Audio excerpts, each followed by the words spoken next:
Hello, I am Yui. This time I'll talk about a story that moved me about Tenrikyo. It is about the first time I felt that Tenrikyo truly saved me. Tenrikyo is a religion that originated in Japan. This is my personal experience. My parents were Tenrikyo followers, so I had heard about its teaching since I was young. Tenrikyo teaches us to have a heart full of gratitude, to save others, and to live with joy. On the other hand, it says that hurting others, looking down on people, getting angry, and being selfish are not good. There is a difference between good and bad ways of thinking and acting. I thought Tenrikyo's teachings were good. But because God is invisible, I didn't feel the need to take action unless I really wanted to. When I was still unsure about God, I asked my parents, do I have to follow Tenrikyo for my whole life? But then, I had an experience that made me think, there really is something to this. After high school, I went to a vocational school for a year. Then I started working in a French restaurant's kitchen. I was training to be a chef, but the work was hard. I was clumsy and made many mistakes. I got scolded constantly and struggled to keep up. Eventually, I quit in just over a year. I felt frustrated because my coworkers could do things I couldn't. I kept wondering, why am I like this? That led me to question whether I might have ADHD. After quitting my job quickly, I worried about whether I could survive in society. My future seemed dark. I'd already decided to attend a 3-month training school called Shuyoka in Tenrikyo. This school is in Tenri City, Nara Prefecture, where Tenrikyo's headquarters is. At Shuyoka, students live together, study Tenrikyo's teachings, clean, and train their minds and bodies. During my time at Shuyoka, I met a boy with a severe developmental disability. His condition was easy to see. My experience with him and my time at Shuyoka completely changed my way of thinking. It was an eye-opening experience. For the sake of this story, let's call this boy A, who often ran around alone, talking to himself openly. At that time, I was still unsure about the existence of God. One day, a teacher at Shuyoka told us, faith is not about believing in God after you see God. Instead, you must take the first step toward God. If you believe first, you will start to see God's workings. I thought, I have 3 months here.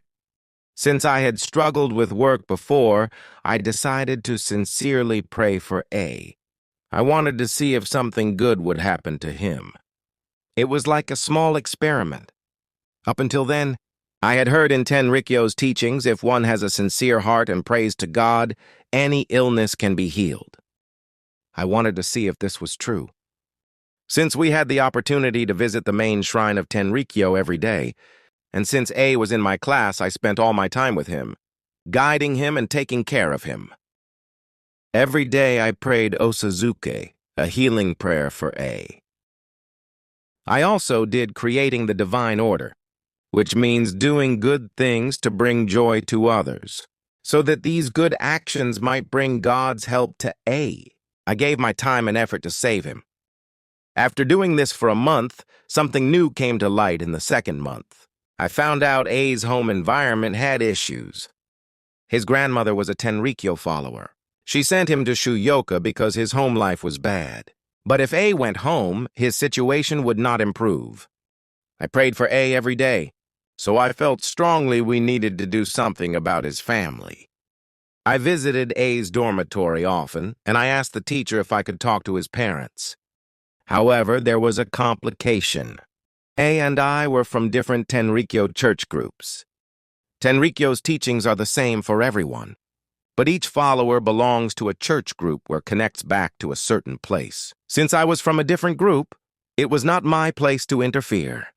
So my request was denied. But if we didn't do something about his family, nothing would change. I asked A's teacher for help, but nothing happened. I was about 20 or 21 at the time, and I felt deeply frustrated. I kept thinking to myself, Tenrikyo teaches that saving others is the most important thing. But here is someone who clearly needs help, and no one is doing anything. Why won't anyone save him? But I was not allowed to interfere, so I continued praying for A and doing what little good I could. Then, in the 3rd month, something changed. A new teacher from A's church group was assigned to him.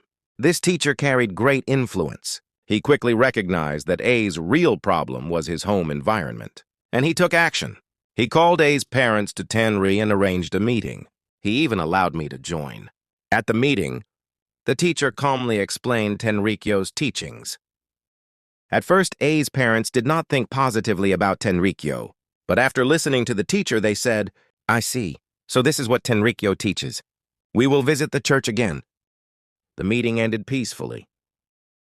Watching the teacher guide the conversation, he looked like a superstar. Truly, he had the authority to help families, the wisdom to speak with them, and the experience to guide others. Even after decades of faith, he was still supporting someone in need. In that moment, I strongly felt that I wanted to become a believer like him. After the meeting, I was so moved that I began to cry. The teacher shook my hand, tears in his own eyes, and said, "I'm glad things worked out." That night, during evening prayer, I thanked God.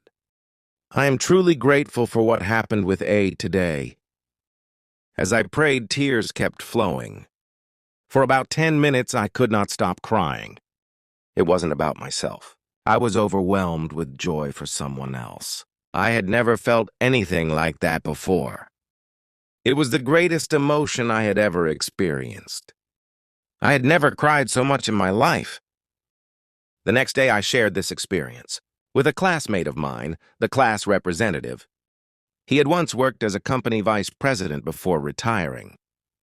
After hearing my story, he said, "Something like that doesn't happen in ordinary society. That is what you call a miracle." Through this experience, I began to reflect deeply on myself. Before that experience, I used to worry a lot about having ADHD.